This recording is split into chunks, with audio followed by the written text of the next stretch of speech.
करम शयन कछु करवाएले होनी बड़ी है बलवान।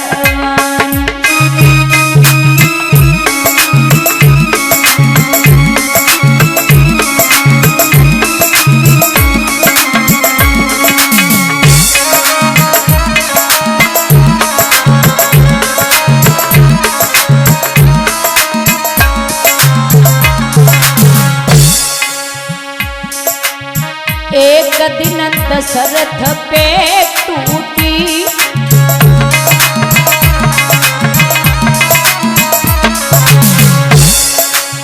के कई मेलन में रूठी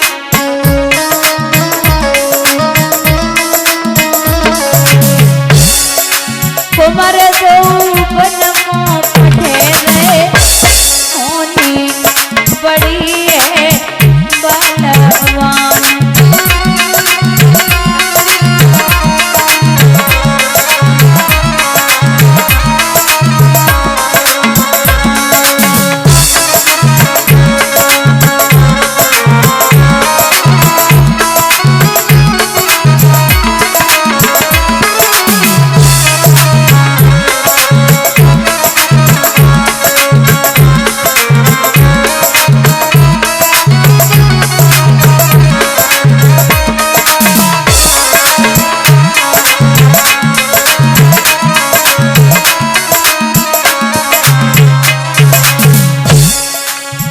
एक दिन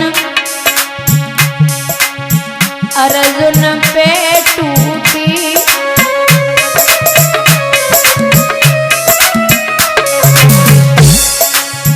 एक दिन अर्जुन पे टूटी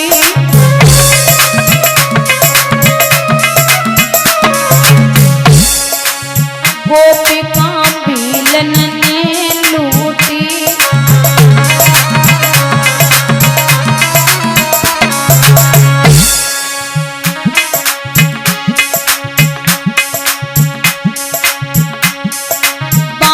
सब फीके पड़ गए होनी बड़ी है बलवान।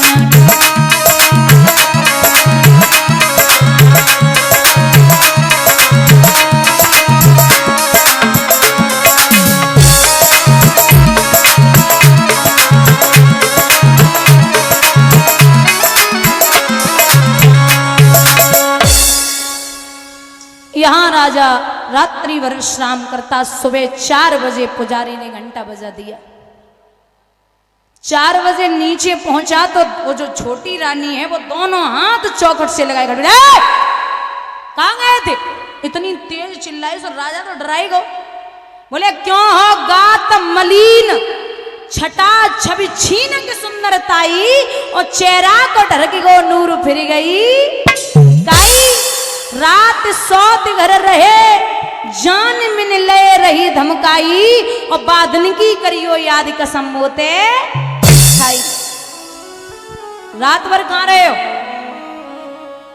अब राजा ने विचार किया कि अगर अच्छे के लिए झूठ बोलना पड़ जाए तो झूठ बोल दो।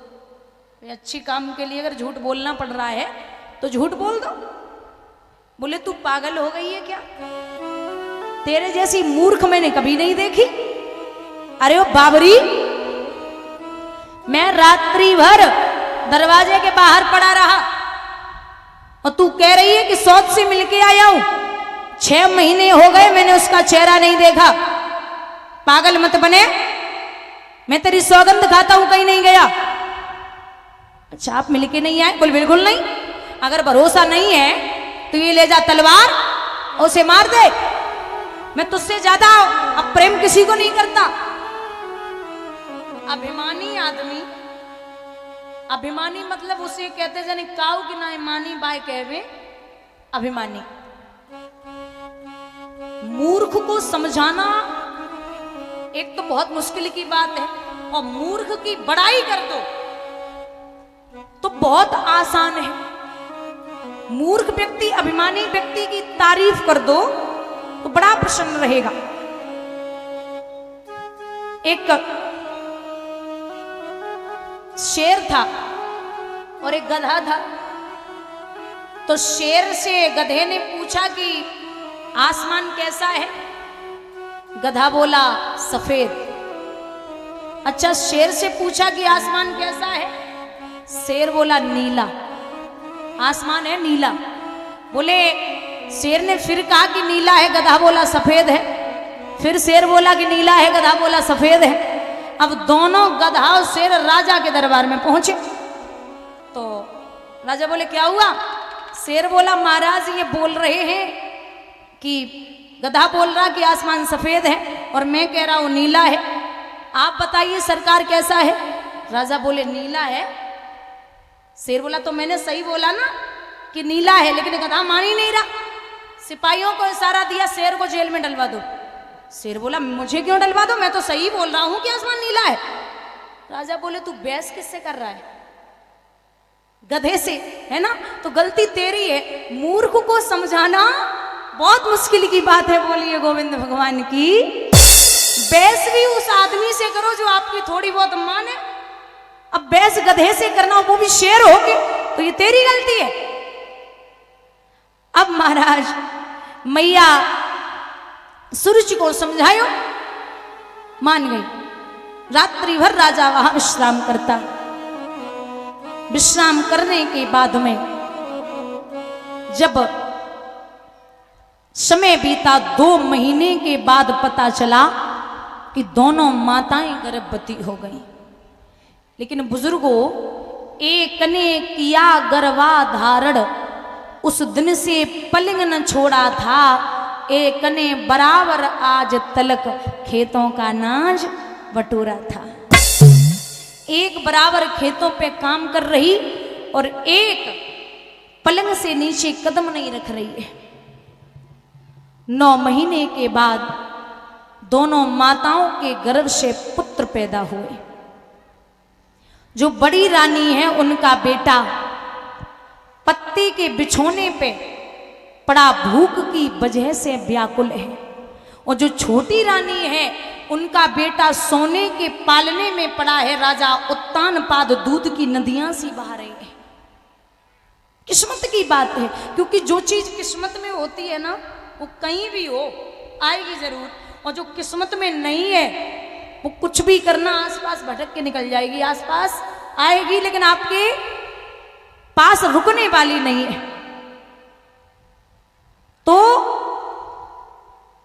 यहां राजा बधाइयां बजवा रहे, आंगन में बड़ी खुशी है। नामकरण संस्कार हुए तो बड़े पुत्र हैं जिनका नाम है ध्रुव। ध्रुव भगवान का दूसरा अंश है। भगवान का दूसरा अंश है। और जो छोटी रानी है जिनके बेटे का नाम है उत्तम। ऊ माने ईश्वर और तम माने अहंकार। ईश्वर तो आया लेकिन अहंकार की वजह से ईश्वर का जाना हो गया। एक विद्वान ने बड़ी प्यारी लाइनें लिखी हैं कि एक वृक्ष की 2 डाली, ध्यान देना, और पर किस्मत जुदा जुदा है। एक वृक्ष की 2 डाली पर किस्मत जुदा जुदा है। एक डाली जाए हवन में, एक से जली रही चिता है। डाली जाए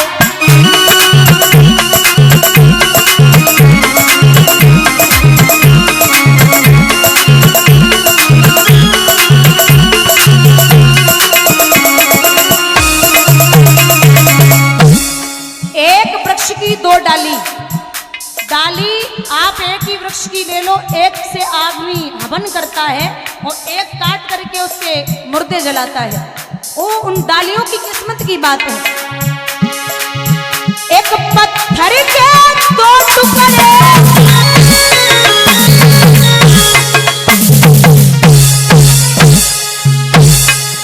एक पत्थर के 2 टुकड़े, पर किस्मत जुदा जुदा है। एक पत्थर पत्थर के दो टुकड़े पर किस्मत जुदा जुदा है। एक बन शंकर जी पूजते, एक सीढ़ी पर लगा है।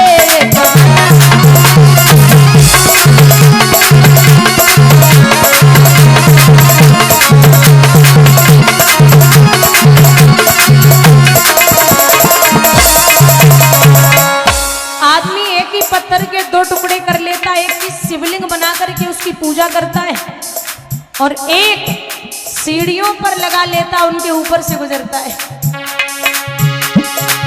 एक राजा के दो बेटे, एक राजा के दो बेटे, पर किस्मत जुदा जुदा है। एक राजा के दो बेटे, एक झूले पालने में, एक पत्तों पर पड़ा है। एक झूले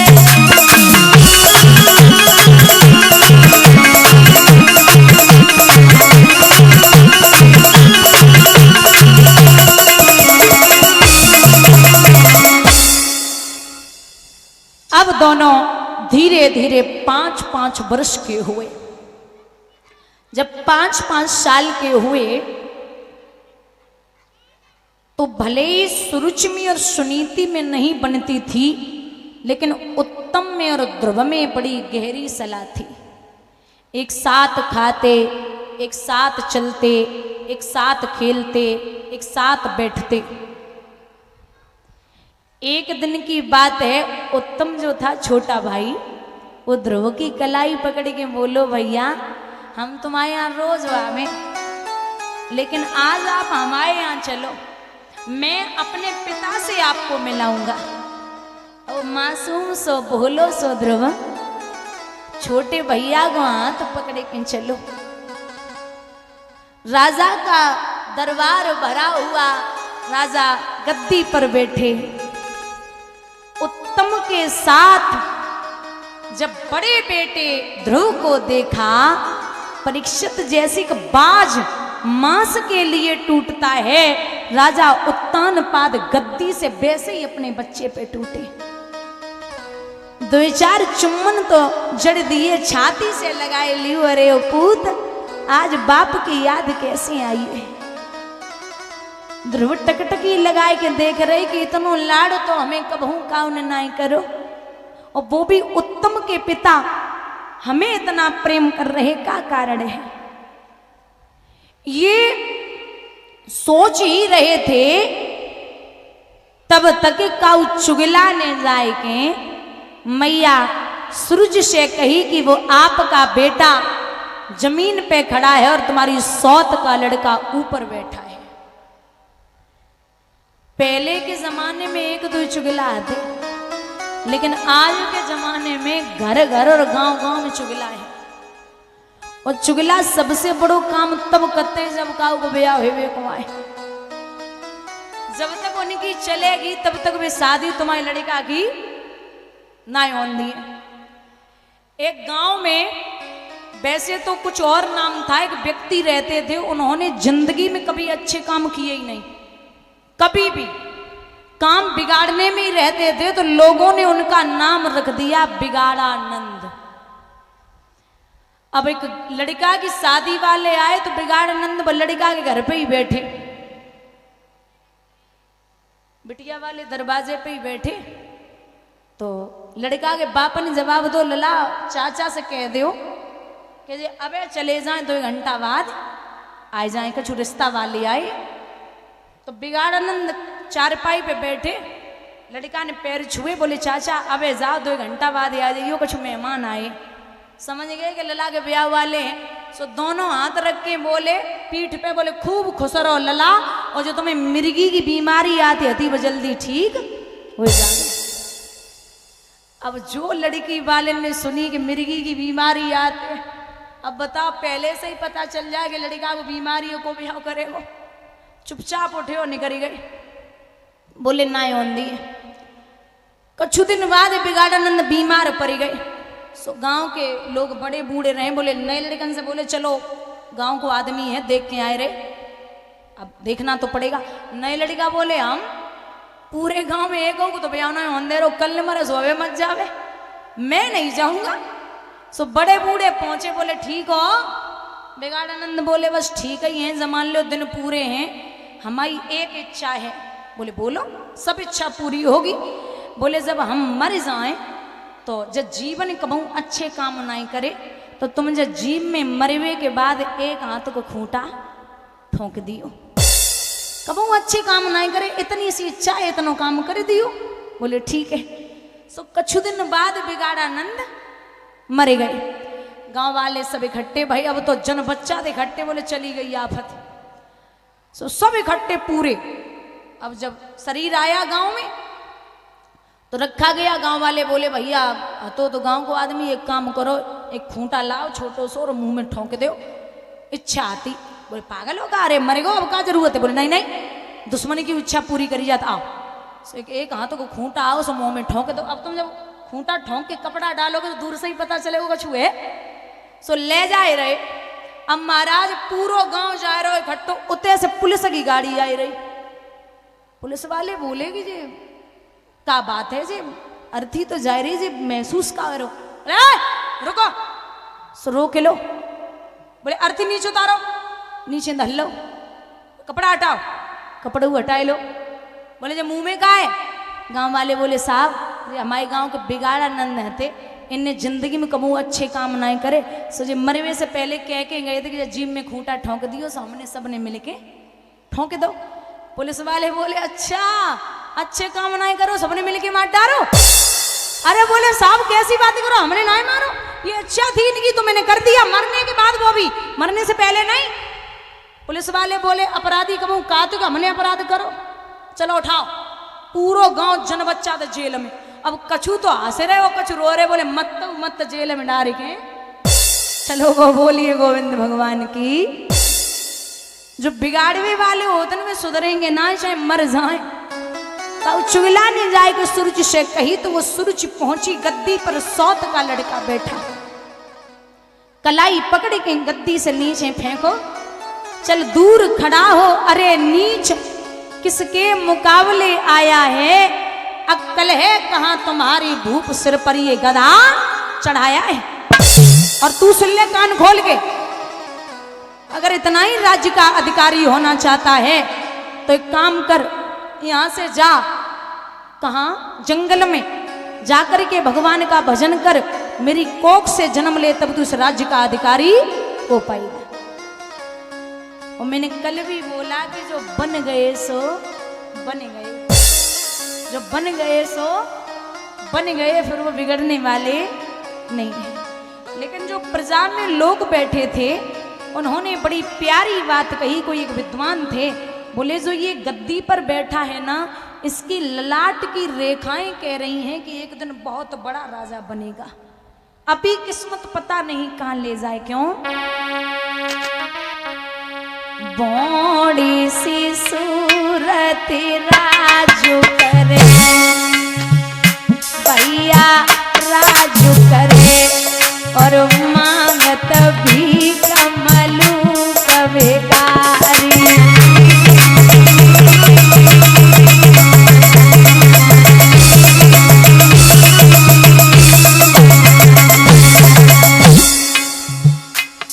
आदमी सकल सूरत का हो वो राज कर रहा है, इतने सुंदर सुंदर से भीख मांग रहे हैं।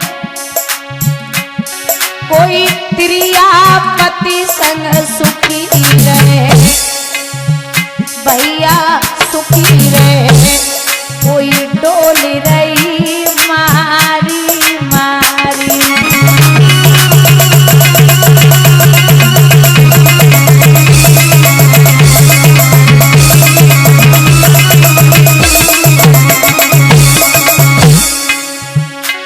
कोई सोने के छातुर छाए चले, भैया छाए चले, कोई धूप में गेल चल तू वडारी।